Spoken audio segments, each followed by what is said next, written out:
सारे लोग जो आज और थोड़े परेशान और थोड़ी व्याकुलता की हालत में, परेशानी में रहते हैं। क्यों?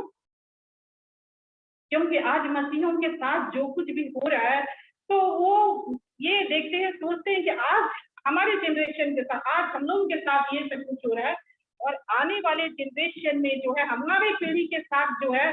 वो उनके साथ जो है वो क्या होगा। और विशेषकर मसीहों के साथ हम विशेषकर जो है हमारे पास्टर, हमारे विश्वासी भाई बहनों के बारे में, जो अपना सब कुछ छोड़ के परमेश्वर की सेवा के लिए जो लोग निकल चुके हैं, जो लोग अभी भी पास्टर हमारे बीच में सेवा करें, विशेषकर अन्य जातियों का निशाना जो रहता है हमारे पास्टर के तरफ में रहता है। तो हमारे पास्टर की गलती क्या है? उन्होंने क्या गुनाह किया है जो लोग उनको इतना अत्याचार उनके ऊपर में छोड़ करते हैं? तो हमारे पास्टर, उन लोगों को क्या सिर्फ एक ही गुनाह किया है, उन्होंने एक ही गलती किया है कि उन्होंने यीशु मसीह से जो बेहद प्यार किया, उन्होंने बहुत प्यार किया है, और वो चाहते हैं कि इसी प्रेम को जिसका स्वाद हमने चखा है, उस प्रेम को जो है हर घर तक, जन जन तक, हर एक प्रत्येक लोगों के हृदय तक पहुंचाने सके। और इसी प्रेम को बांटने, जब वो लोगों को बांटते हैं, तो लोग उनके ऊपर में जो अत्याचार करते हैं, जलाते हैं, मारते हैं, थप्पड़ मारते। हम लोग कितने सारे वीडियो क्लिप जो है ना,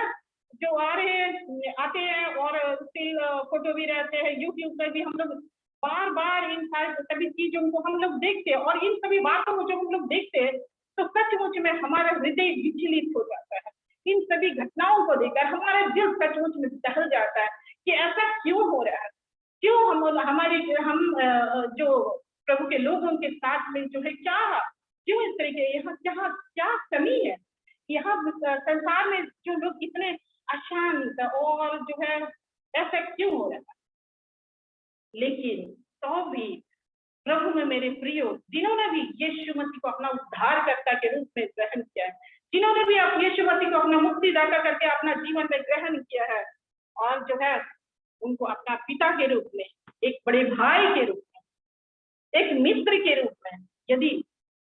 जिन्होंने ग्रहण किया है, तो हम सबों के लिए, हम सभी विश्वासियों के लिए जो है एक महान आशा का कारण बन जाता है, एक महान उम्मीद का कारण बन जाता है। और इसलिए आज के लिए जो मैंने मनन का जो भाग लिया है, वो भाग मैंने लिया है जो कि आप सभी वाकिफ है इससे, उचित परिचित ये वचन है, और वो है यूहन्ना रचित सुसमाचार 15 अध्याय उसका 12 और 13 पद है। यूहन्ना रचित सुसमाचार 15 अध्याय उसका 12 और 13 पद। मेरी आज्ञा यह है कि जैसा मैंने तुमसे प्रेम रखा, वैसे ही तुम भी एक दूसरे से प्रेम रखो। इससे बड़ा प्रेम किसी का नहीं कि कोई अपने मित्रों के लिए अपना प्राण दे दे। और इसका सबसे सटीक उदाहरण मुझे मिलता है, ये मेरी व्यक्तिगत राय है। सबसे मतलब कि ये वचन जब मैं बाइबल में जब भी मैं अध्ययन करती हूँ, तो जो है हमेशा मैं इस घटना से कुछ न कुछ जो है हमेशा मुझे कुछ नया सीखने को मिलता है। और वो घटना हमें मिलेगा मरकुस रचित सुसमाचार उसका 14 अध्याय उसका 3 और 4 पद में। मरकुस रचित सुसमाचार उसका 14 अध्याय उसका 3 और 4 पद में, उसमें इस प्रकार से लिखता है कि जब वह बैतनिय्याह में शिमोन कोढ़ी के घर में भोजन करने बैठा था, तब एक स्त्री संगमरमर के पात्र में जटामासी का बहुमूल्य शुद्ध इत्र लेकर आई और पात्र तोड़कर इत्र को उसके सिर पर उंडेला। परंतु कोई कोई अपने मन में रिसिया कर कहने लगे कि इस इत्र का क्यों सत्यानाश किया गया, क्योंकि यह इत्र तो 300 दिनार से अधिक मूल्य में बेचा जाकर कंगालों में बांटा जा सकता था। तो इसमें हम लोग एक स्त्री, एक महिला के विषय में देखते हैं कि एक बार यीशु मसीह बैतनिय्याह नगर में जो है शिमोन कोढ़ी के घर में जब वो भोजन करने के लिए बैठ रहे थे, वहां पर एक स्त्री संगमरमर से भरा पात्र में वो इत्र लेकर गई। और उसने क्या किया, वो क्या करती है, यीशु मसीह के पास में जाती है, तो उस पात्र को जो है वो पूरी तरीके से तोड़ देती है, और उसमें का सारा इत्र जो है वो यीशु मसीह के सिर के ऊपर में जो है ना वो उड़ेल दी। आज अधिकांश लोग जो है उस पात्र की बात करते हैं जो स्त्री ने इस्तेमाल किया था, लेकिन कोई भी कहीं भी जो है उस पात्र की बात कोई नहीं करता है जिसे स्त्री ने इस्तेमाल किया। तो उस पात्र को बहुमूल्य कौन बनाता है, उस पात्र को कीमती कौन बनाता है? तो उस पात्र को कीमती बनाता है उसके भीतर में जो है वो डाला गया वो सुगंधित बेशकीमती इत्र। की पुस्तक उसका एक अध्याय का 3 पद में वचन कहता है कि तेरे भांति भांति के इत्रों की सुगंध उत्तम है, तेरा नाम उंडेले हुए इत्र के तुल्य है। तो उस पात्र के भीतर जो है अगर वो सुगंधित बेशकीमती इत्र नहीं होता तो उस पात्र का जो है ना वो कोई मूल्य नहीं था, उसका कोई अस्तित्व नहीं था, कोई वजूद नहीं था, वो नग्न था, वो शून्य था। लेकिन प्रभु मेरे प्रियो, जब वो इत्र जब उस पात्र पर डाला गया तो उस पात्र की कीमत जो है वो बढ़ गई। और जब वो स्त्री इत्र से भरा हुआ पात्र लेकर यीशु मसीह के पास में गई तो क्या हुआ,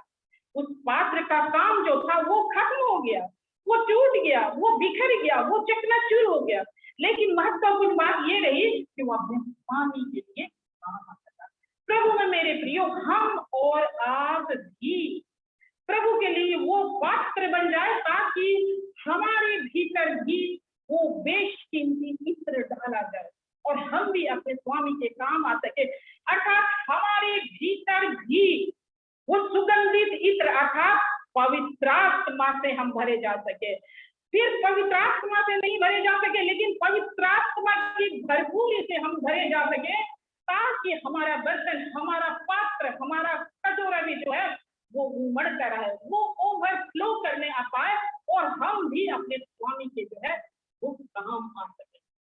लेकिन अपने स्वामी के लिए हम काम में आए उसके पहले जो है क्या करना पड़ता है, भीतर से जो है वो टूटना पड़ता है। क्योंकि परमेश्वर का वचन कहता है कि टूटा मन परमेश्वर के जो सामने जो है जो क्या बलिदान है। तो परमेश्वर अपने मार्ग में ले जाने से पहले जो है हमें और आपको जो है वो तोड़ते हैं, वो हमें और आपको जो है वो निचोड़ते हैं। लेकिन प्रभु मेरे प्रियो, हमें जो है ना इससे जो घबराना नहीं है कि प्रभु के मार्ग में जाने से जो है दुख और तकलीफें और कष्ट आएंगे और हम अपने पाँव को पीछे कर दे, बिल्कुल भी नहीं। लेकिन जो है हम लगातार जो है हम प्रभु से ये कहे कि प्रभु मैं अपना जीवन आपको सौंपता हूँ प्रभु, अपने जीवन की सारी योजनाओं को, अपने भविष्य को प्रभु आपके लहू लुहान हाथों में सौंप देती हूँ प्रभु जी। मैं आपके बगैर कुछ भी नहीं प्रभु, मेरा कोई अस्तित्व नहीं, मेरा कोई वजूद नहीं प्रभु, यदि आप मेरे जीवन में प्रभु आपकी एक नजर ही मेरे जीवन के लिए काफी, मैं जी सकती हूँ प्रभु। आपकी एक नजर स्वर्ग से प्रभु आप मुझे निहारिए, मुझे आपकी एक नजर काफी, मेरे लिए इतना ही काफी। और इस तरीके से जो है अपने अपने मन की बात को जो है हम परमेश्वर से कहते हैं। परमेश्वर का वचन कहता है तुम अपने अपने मन की बात मुझसे खोल कर, हम जिसके पास जाए जहां पर अपने मन की बातों को हम बता सकते हैं। सिर्फ हमारा एक ही परमेश्वर है, हमारे यीशु मसीह। हम उनके पास में जाके जो अपनी सारी दुर्बलताओं को, अपने सभी बातों को जो है उनको बता सकते हैं और अपने जीवन को प्रभु यीशु मसीह के चरणों में हम उंडेल दे। और जिस तरीके यशायाह 53:12 का जो है दूसरा भाग में कहता है, क्योंकि यीशु मसीह ने भी उसने अपने आप को मृत्यु के लिए उसने उंडेल दिया और अपने जीवन को पूरी तरीके से प्रभु के चरणों में न्यौछावर कर दे, क्योंकि यीशु मसीह ने भी उसने भी अपने प्राण को हमारे और आपके लिए जो है उसने न्यौछावर कर दिया। वो भी टूट गया, वो भी बिखर गया, वो उसका शरीर भी जो है वो चकनाचूर हो गया, उनकी आत्मा भी छलनी हो गया, उनकी बदन को उनको तोड़ा गया। व्यक्ति मरी के बाद में यीशु मसीह ने वो खूनी पसीने को बहाया और वो पसीना लहू की बूंदों की नाई भूमि पर टपक रहा था। वो मानसिक वेदना, वो मानसिक पीड़ा जो यीशु मसीह ने गैथसेमनी के बाद सहा, इतना दुख और इतना तकलीफ और इतना जिल्लत और इतना अपमान उसने किसके लिए सहा? इतनी सारी जिल्लत यशायाह 53 में जो है हम लोग उसका जो है वर्णन पाते हैं। तो प्रभु में मेरे प्रियो, इतना दुख सहने के बाद भी जो बिल्कुल उन्होंने कोई विरोध नहीं किया, वो बिल्कुल चुपचाप थे, वो बिल्कुल शांत थे। और जिस तरीके से यशायाह 53 में कहता है कि जैसे भेड़ बंद होने से पहले और भेड़ी ऊन करने के समय जैसे चुपचाप और शांत रहती है, वैसे ही उसने भी अपना मुंह न खोला। क्या यीशु मसीह जो है अपने मुंह को नहीं खोल सकते थे? बिल्कुल खोल सकते थे। क्या क्रूस पर जो कुछ हो रहा था, क्या यीशु मसीह उसे रोक नहीं सकते थे? बिल्कुल रोक सकते थे। यदि यीशु मसीह चाहते तो फिर की 12 पलटन जो है वहां उतार सकते थे, लेकिन उन्होंने ऐसा कुछ भी नहीं किया, बल्कि वो जिस दंड के भागी थे, हम जिस श्राप और बीमारी और दुख और तकलीफ के जिसके हम भागीदार थे, प्रभु ने जो है वो सब अपने ऊपर में ले लिया और जो अपने निस्वार्थ प्रेम को उसने प्रकट किया कि जब हम पापी थे उसी समय में उसने अपने प्राण को दे दिया। और यहोवा परमेश्वर भी, जो यीशु मसीह उनका इकलौता बेटा था, अपने बेटे को ही यहोवा परमेश्वर ने पाप ठहरा दिया ताकि हम उसमें से होकर धार्मिकता की बन जाए। दूसरे कुरिन्थी 5 अध्याय उसका 21 पद में कहता है कि जो पाप से अज्ञात था उसी को उसने हमारे लिए पाप ठहराए कि हम उसमें से होकर परमेश्वर की धार्मिकता बन जाए। उन्होंने जो है यीशु मसीह ने तो जो है उसने कभी कोई पाप भी नहीं किया, हम सभी जानते हैं, बाइबल नहीं बताया उनके मुंह से तो कभी छल की बात भी नहीं निकले। वो तो स्वर्ग में रहते थे और जो है वहां जहाँ स्तुति स्तुति स्तुति और प्रशंसा करते, जहाँ छल और कपट और जो है ये थे तो वो बिल्कुल अपरिचित थे। लेकिन जब वह परमेश्वर ने अपने बेटे को ही इतने पवित्र, इतने शुद्ध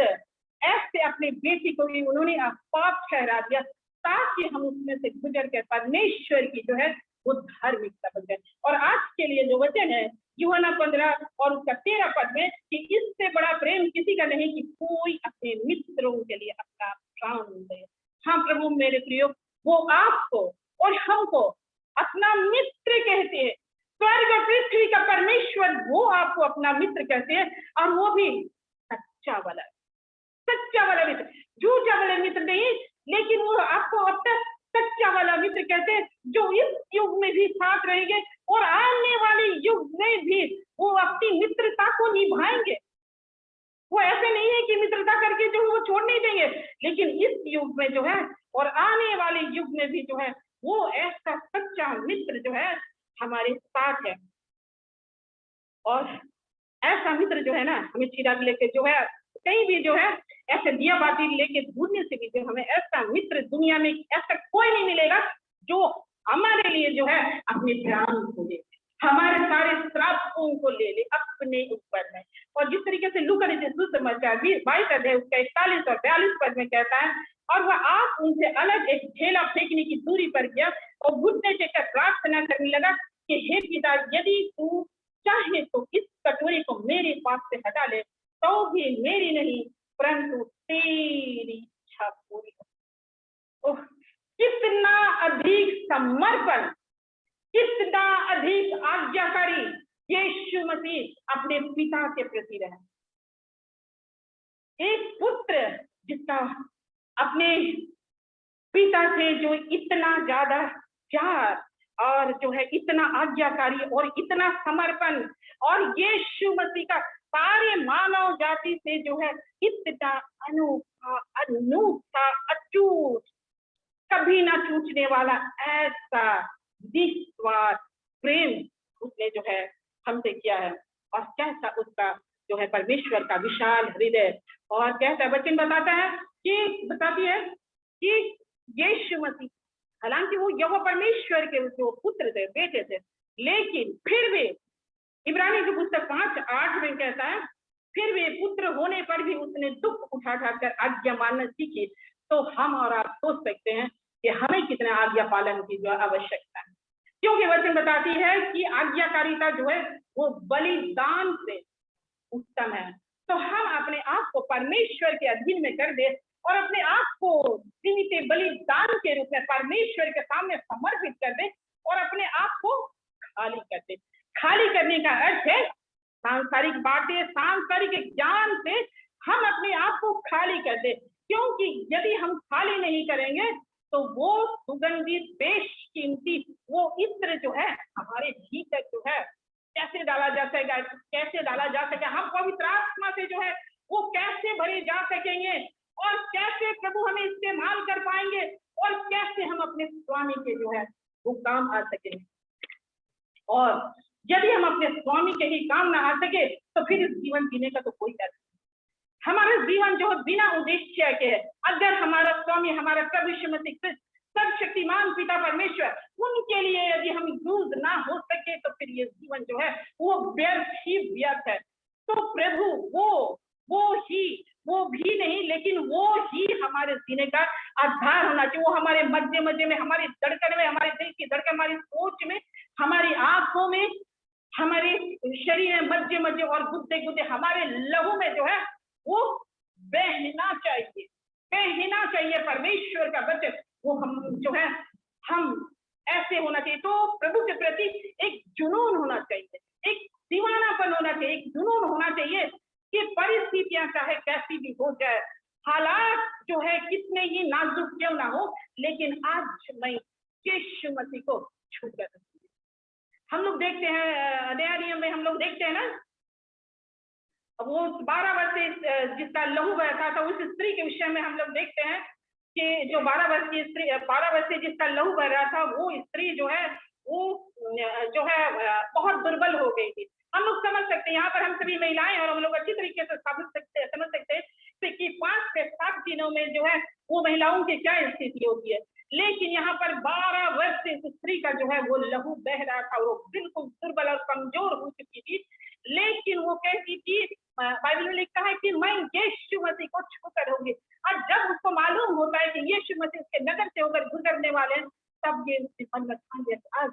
मैं यीशु मसीह को छू कर रहूंगी। हालात जबकि उसके विपरीत थे, उसका शरीर बिल्कुल भी जो है साथ नहीं दे रहा था। और उस समय की रीति ऐसी थी, उस समय की व्यवस्था ऐसी थी कि जिस किसी भी स्त्री का मासिक धर्म ऋतुमती जब होती थी तो 5 से 7 दिन तक जो है उसे अपने कमरे में, अपने घर में रहना पड़ता था। उसे बाहर निकलने की जो है इजाजत नहीं थी। जब वो नहा धोकर शुद्ध और पवित्र हो जाती तब वो आराधनालय में जाती थी, बलिदान चढ़ाती और याजक उनके लिए जो है प्रेयर करते थे और तब जाके जो है वो बाहर निकल सकती थी। तो यहाँ पर ये ले व्यवस्था 15-25 से 32 में है। लेकिन अभी हम लोग समय की कमी के कारण जो मैं जल्दी बताते जा रही हूँ, हम अभी जो है उस पर जो है हम नहीं जा रहे। तो ले व्यवस्था की पुस्तक 15-25 से 32 में कहता है, तो उस समय की ऐसी ही व्यवस्था थी। तो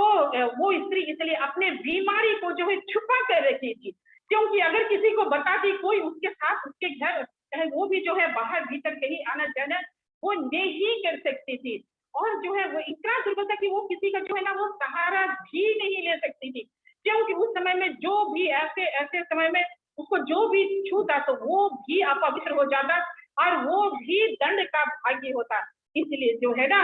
वो अपनी इस बीमारी को छुपा कर रखी। और बहुत सारा पैसा वो वैद्यों के पीछे, बात बता दी कि बहुत सारा पैसा वो वैद्यों के पीछे जो है वो खर्च कर चुकी थी, लेकिन फिर भी उसका रोग जो है ना वो खत्म होने के बजाय जो है उसका रोग जो है वो बढ़ता ही जा रहा था। और तब जो है, लेकिन मरकुस रचित सुसमाचार 5 अध्याय उसका 28 में कहता है, क्योंकि वह कहती थी कि यदि मैं उसके वस्त्र को ही छू लूंगी तो चंगी हो जाऊंगी। और इसलिए सारी विपरीत परिस्थितियों के बावजूद भी उसने ये सोच लिया कि आज मैं यीशु मसीह को मैं छू कर रहूं। इसलिए वो किसी भी तरीके से अपने शरीर को घसीटते हुए, हालांकि वो जानती थी कि यीशु मसीह के पीछे जो है भीड़ सदा जो है लगी रहती है, कभी भी भीड़ कम नहीं होती है। और वो जानती थी कि उनके जो है जब यीशु मसीह के पास जाऊंगी अपने शरीर को तो चलने से न किसी का था, वो घसीटते हुए अपने शरीर को वो जो पूरा घसीटते हुए खिसकाते हुए छुपते छुपाते हुए जो है यीशु मसीह के पास तक पहुंचती है और उसके वस्त्र का आंचल का जो सिर्फ एक किनारा छू लेती है। और क्या होता है, यीशु मसीह जो है वो जान जाते हैं कि किसी ने उसके वस्त्र को छुआ है, क्योंकि उसमें से सामर्थ्य निकली थी। प्रभु में मेरे प्रियो, आज हम में से कितने लोगों की ये डिजायर रहती है, हम सभी बहनों के, हम सभी भाई बहनों की ये डिजायर रहती है, ये दिली तमन्ना रहती है कि प्रभु आकर हमारे जीवन को छू ले, प्रभु आकर हमारे बच्चों के जीवन को छू ले, प्रभु आकर हमारे हालातों को छू ले, प्रभु आकर हमारे परिस्थितियों को छू ले। लेकिन हम में से कितने ऐसे लोग हैं जो ये कहना चाहेंगे कि हम प्रभु को जाकर छू ले। देखिए वो स्त्री जो है ना वो ये सोच कर नहीं गई थी कि यीशु मसीह उन्हें छू लेंगे, लेकिन वो ये सोच कर गई थी कि मैं प्रभु को जो है कितने भी विपरीत हालात हो, कितना भी मुझे संघर्ष करना पड़े, लोग उनसे कितना भी ताना मारे, कोई मेरी हंसी उड़ाए, चाहे कैसा भी मुझको ये कर दे, लेकिन विपरीत हालातों के बावजूद भी उसने पूरा बल लगा दिया यीशु मसीह के पास में पहुंचने के लिए। उसका शरीर कमजोर, आत्मा कमजोर, सब कुछ कमजोर हो गया था, कोई भी उसे नहीं छू रहा था, लेकिन वो गई यीशु मसीह के पास में और उसने यीशु मसीह को छू लिया और उसके छूने का ये असर हुआ कि वो पूरी तरीके से जो वो चंगी हो गई, उसका लहू बहना जो है वो बंद हो गया और वो जान गई कि वो चंगी हो गई। क्या आज भी उसके छूने का जो है ये असर हुआ कि वो पूरी तरीके से उसके हालात जो है बदल गए? क्या आज भी ऐसे विपरीत परिस्थितियों के बावजूद भी, चाहे आपकी परिस्थिति जो है बद से बदतर क्यों ना हो, आप अपने जीवन में जो है कितना भी संघर्ष क्यों ना करें, लोग जो है आपका मजाक उड़ा सकते हैं, लोग आप पर ताना मार सकते हैं, जैसे भी आपकी हालत जैसे भी हो, क्या आप भाग कर दौड़ कर यीशु मसीह को क्या आप छूना चाहेंगे? और क्या आप ये कहना चाहेंगे कि प्रभु मैं आपको छूना चाहता हूं, और प्रभु आकर आपको ये विटनेस करके कैसे कि हाँ, इस बेटी ने मुझे छुआ, क्योंकि जैसे ही उस स्त्री ने यीशु मसीह को छुआ, उसके हालात और परिस्थितियां जो है वो बदल गई, क्योंकि उसने विषम परिस्थितियों के बावजूद भी उसने अपने विश्वास को परमेश्वर के ऊपर में जो उसने बनाए रखा। तो प्रभु मेरे प्रियो, सुखद परिस्थिति में जो है ना, जब सब कुछ हमारे फेवर में रहता है और सब कुछ हमारे अच्छा हमारे लिए सब कुछ अच्छा होता है, और उस समय में जो है ना यीशु मसीह को धन्यवाद और स्तुति और प्रशंसा और आदर देना जो है बहुत सहज होता है, और विशेष करके जो है विश्वास करना जो है बहुत सहज और सरल होता है। लेकिन हमारे जीवन में जब विपरीत परिस्थितियां जो है हमारे जीवन में जब चल रही है, जब एक के बाद एक परीक्षाएं आ रही है, एक के बाद एक समस्याएं आ रही है, एक के बाद एक चुनौती जो है हमारे सामने जो प्रतिदिन आज खड़ी हो जा रही है, और उस समय भी यदि हम अपने विश्वास को परमेश्वर के ऊपर में बनाए रखते हैं, तो वास्तव में यहीं पर एक सच्चे मसीही की जो है वो असली पहचान होती है।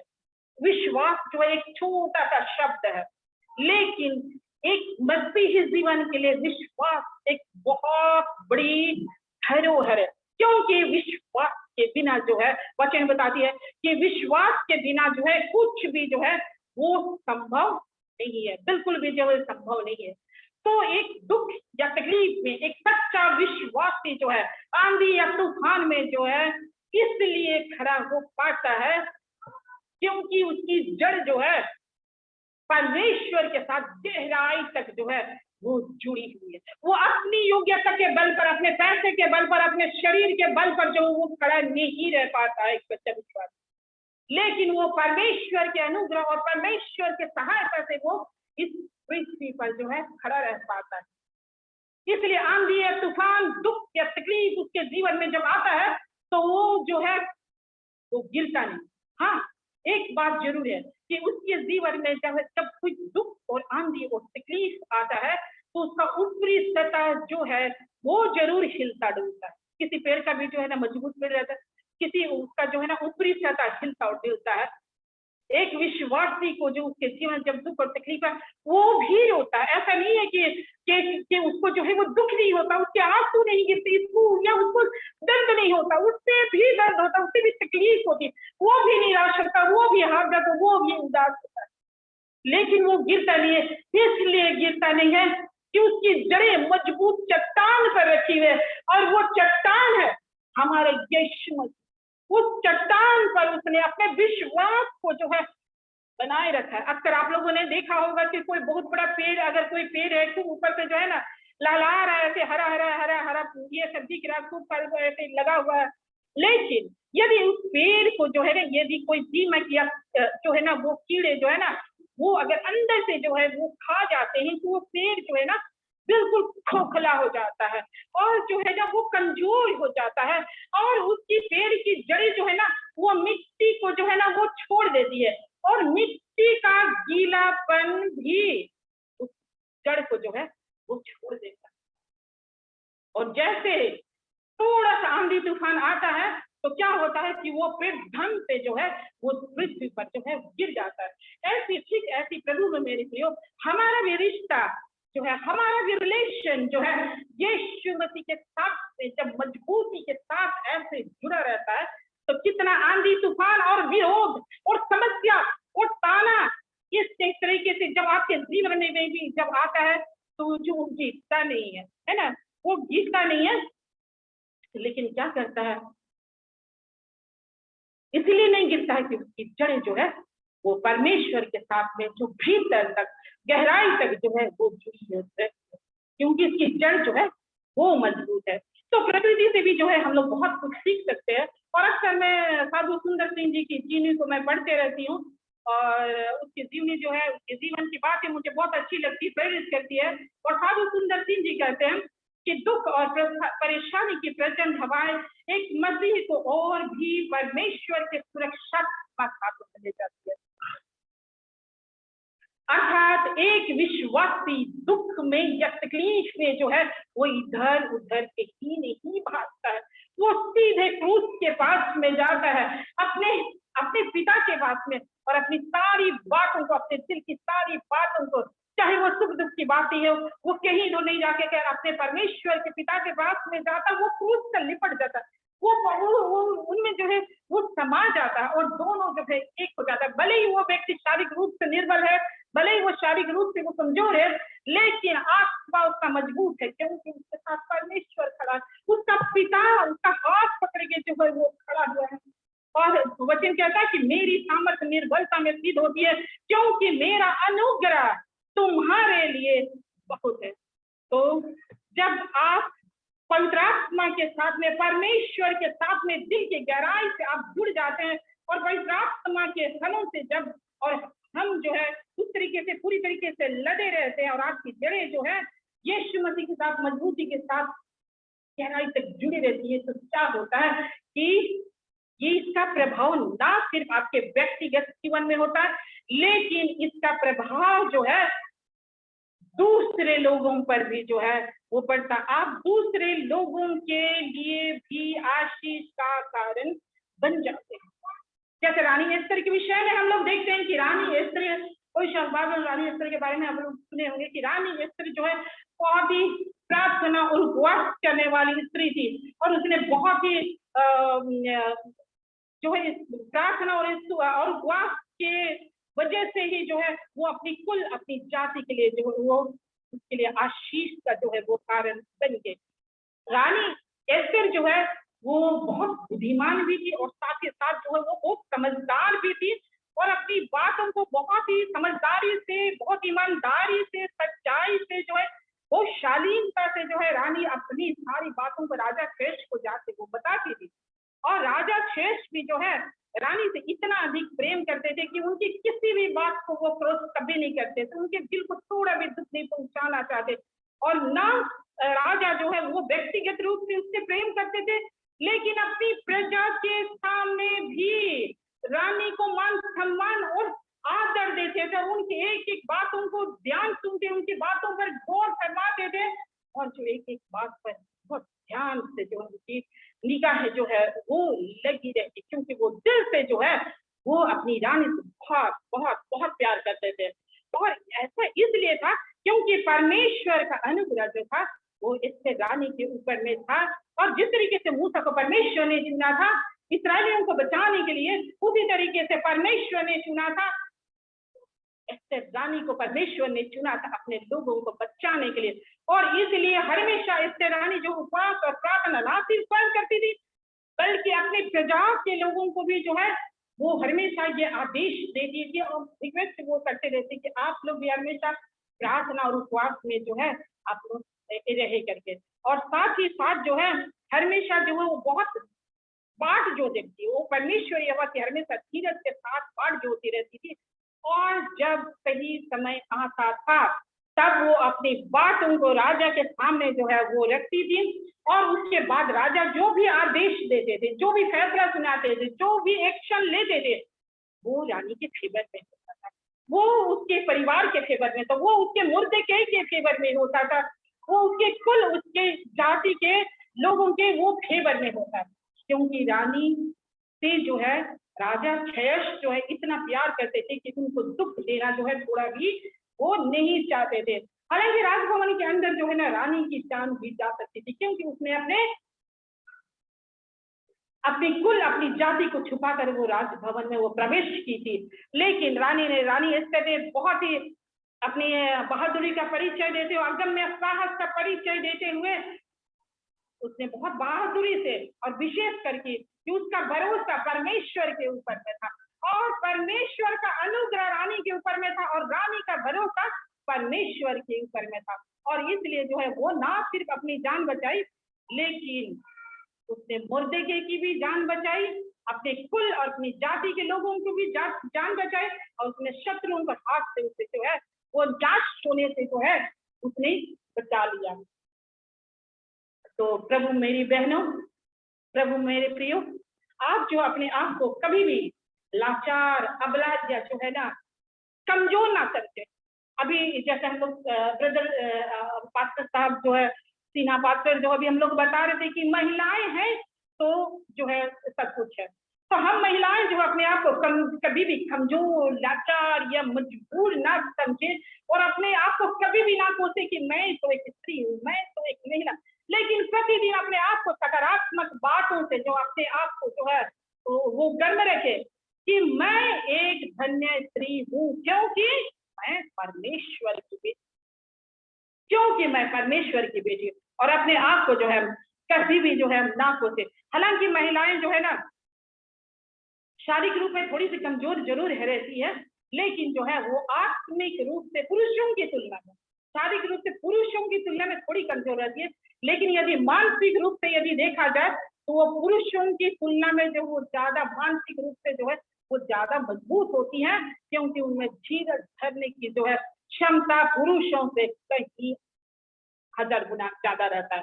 क्योंकि जो है ना स्त्रियों में जो है वो धीरज धरने की क्षमता बहुत अधिक रहती है। और इसका प्रमाण जो है हम सभी स्त्री हम लोग समझ सकते हैं कि एक बालक की प्रतीक्षा में, एक बालक को इस संसार में लाने के लिए जो है हम स्त्रियां जो है अपने एक कोख में जो है 9 महीना धीरज के साथ बाट चूकती रहती है। ऐसा उससे पहले जो 4-5 महीना में हम लोग जो है ना बेचैन नहीं हो जाते हैं कि कब मेरा बालक उत्पन्न होगा, कब मेरा बालक उत्पन्न होगा, लेकिन 9 महीना यही हम लोगों को जो है ना शुरू से हर स्त्रियों को जो है ना ये धीरज धरने की क्षमता जो है, ये वरदान जो ये गॉड गिफ्ट है, ये परमेश्वर ने हर स्त्री के अंदर में जो है ये दिया है। इसलिए मेरा कहना है कि ये भले ही हम शारीरिक रूप से कमजोर है, लेकिन हमारी आत्मा मजबूत होनी चाहिए। हम मानसिक रूप से जो है हम बहुत मजबूत है, इसलिए अपने आप को कभी भी जो है हम ना सोचे, क्योंकि हम महिलाओं को जो है ना इस संसार को देखने का, जो हमको दुनिया को देखना का जो है ना वो एक अलग नजरिया होता है। क्योंकि सामरी स्त्री के विषय में हम लोग देखते थे ना, जब वो कुएं के पास में यीशु मसीह के पास साथ में जब उसकी मुलाकात हुई और यीशु मसीह ने उसके पास के विषय में जब उस सामरी स्त्री को बताया, तो वो क्या करती है, वो समझ जाती कि हम लोग जिस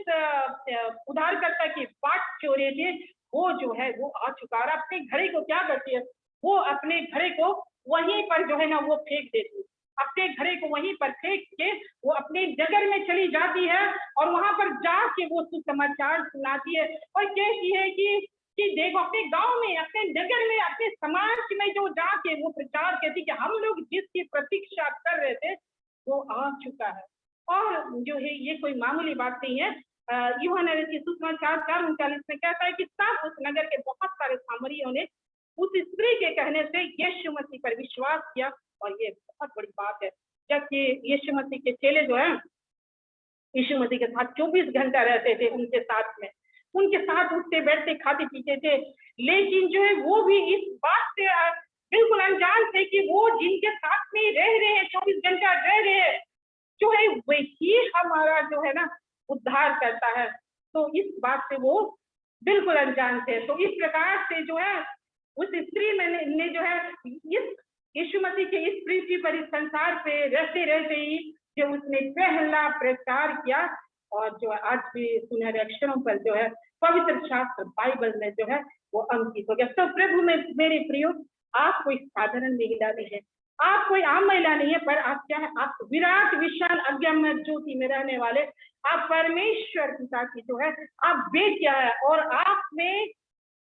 परमेश्वर का क्या, आप में परमेश्वर का डीएनए है,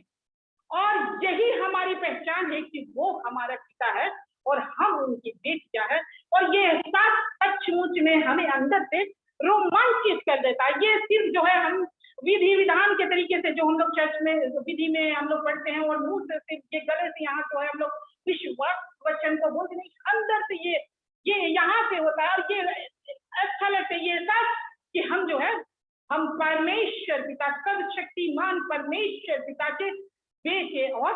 बेटियां है। और जब परमेश्वर पिता के बेटे और बेटियां है तो हमें कुछ अधिकार भी दिया गया है। सांप और बिच्छुओं को रौंदने का जो है अधिकार, सभी वस्तुओं पर अधिकार कर लेने का वो आदेश, वो अधिकार हमें दिया गया। लेकिन जो है प्रभु मेरे प्रियो, हमें सिर्फ कि हम राजा की बेटी है और हमें अधिकार दिया गया है, और ये सोच कर सिर्फ जो है हम चुप कर रह जाए। लेकिन इसके साथ साथ जो है अधिकार के साथ साथ जो है हमें कुछ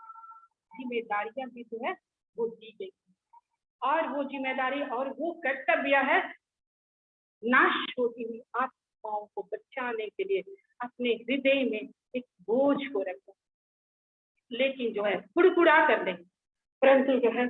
बहुत प्रेम से कुड़कुड़ा कर और बुड़बा कर जो है परमेश्वर के लिए नहीं, लेकिन प्रेम से प्रभु के जुए को जो है अपने कांधे पर रख ले। क्योंकि परमेश्वर का वचन यीशु मसीह ने कहा कि मेरा जुआ सहज है और मेरा बोझ जो है वो हल्का है। तो हम प्रेम से प्रभु के बोझ को, जुए को जो है, अभी ब्रदर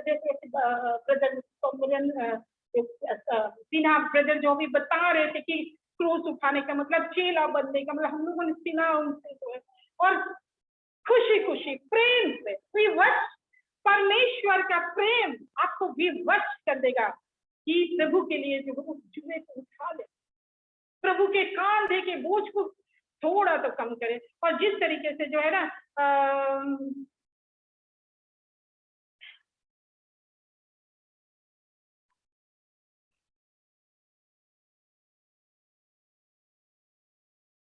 तो जब आप जो है उनकी बेटियां बन जाते हैं, सॉरी मैं दूसरी तरफ मैं एकदम टॉपिक से अलग चली जा रही थी। तो जब परमेश्वर आपको जब आप परमेश्वर की बेटियां बनती है, वारिस हो जाती है, अधिकार दिया जाता है, तो जो है संगी वारिस भी बन जाते हैं। और जब परमेश्वर आपके अंदर आके रहने लगता है तो आप क्या हो जाते हैं, आप एक एटम बम जो है वो चलता फिरता जो है वो आप एक एटम बम जो है वो बन जाते हैं। और शैतान के गर्भ को जाने के लिए आप एक डायनामाइट बन जाते हैं, आप एक डायनामिक जो है वो पर्सन बन जाते हैं, जो है कहीं भी जो है परमेश्वर की जो है वो सहायता से जो आप शैतान के गर्भ को जो है वो ढाल सकते हैं। और मत्ती की पुस्तक 4 अध्याय में भी जो है ना लिखता है, और यीशु मसीह ने भी जो है वो परमेश्वर के वचन को ही लेकर जो है उसने युद्ध किया था। तो मेरा कहने का, मैं बम के ऊपर में जा रही थी, तो ये जो है हथियार जब आप चलता फिरता एक एटम बम बन जाते हैं जिसके अंदर जो एक सामर्थ्य परमेश्वर रहता है, तो ये भौतिक आणविक बम जो है किसी जगह को ये टारगेट करके जब दुश्मन जो है हमला जो है हमला बोलता है, तो क्या होता है कि वहां पर जो है ना बहुत सारे जो है वो जान माल की जो है ना उसमें जो है वो हानि होती है। लेकिन जो है,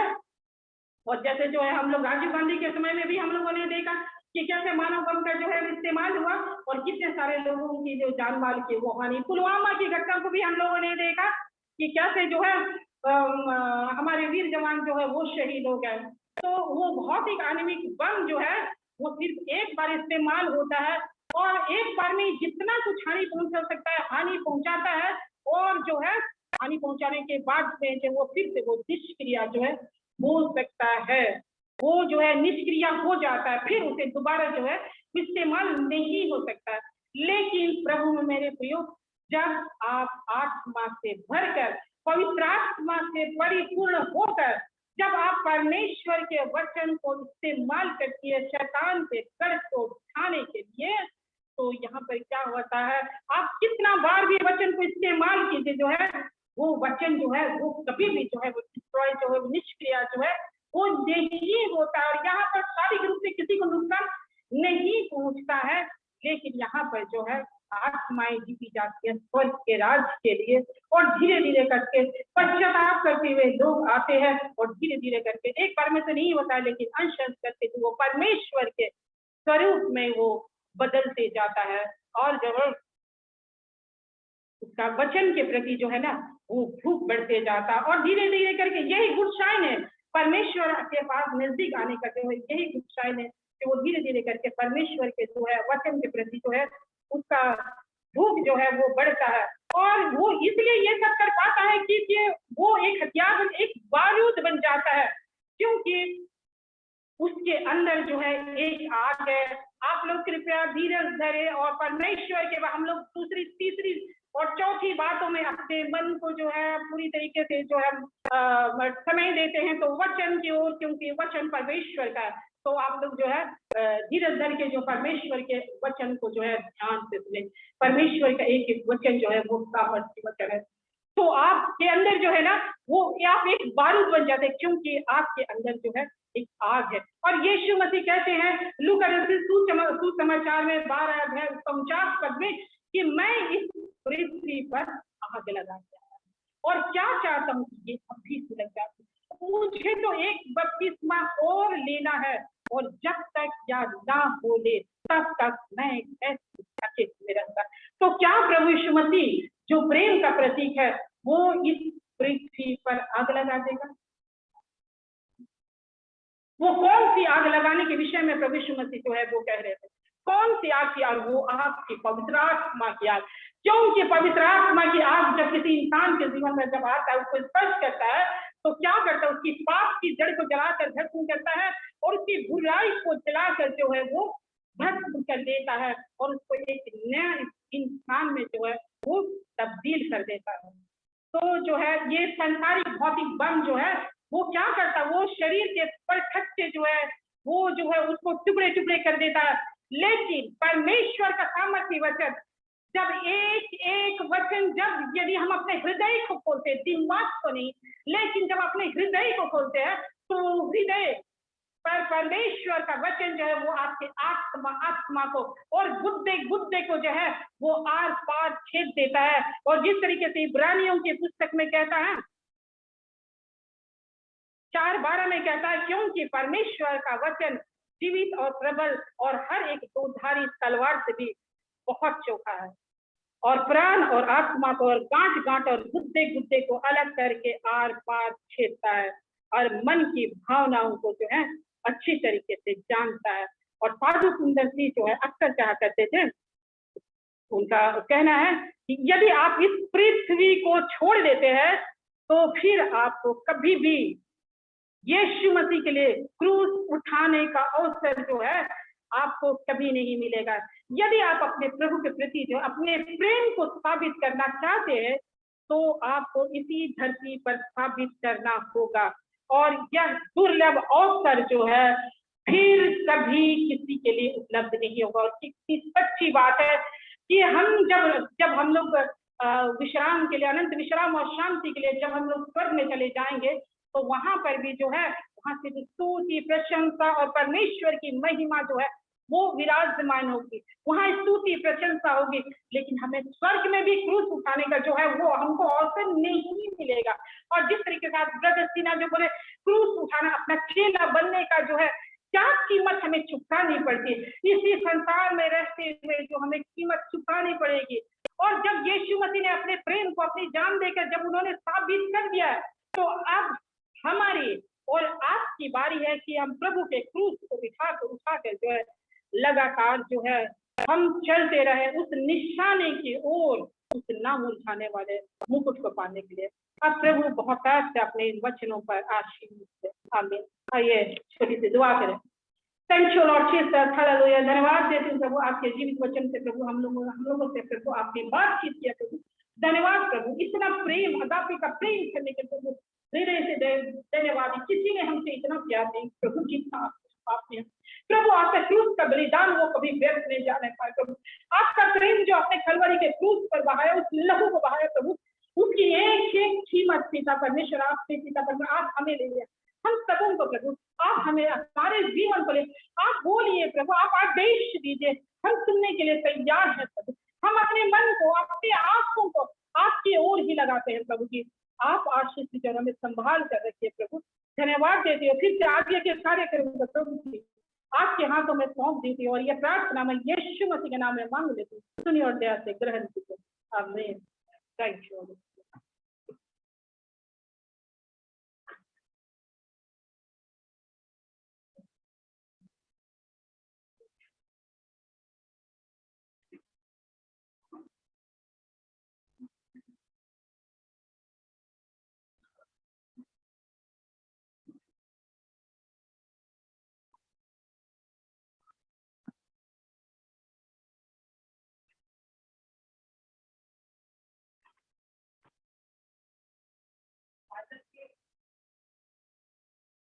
बाइबल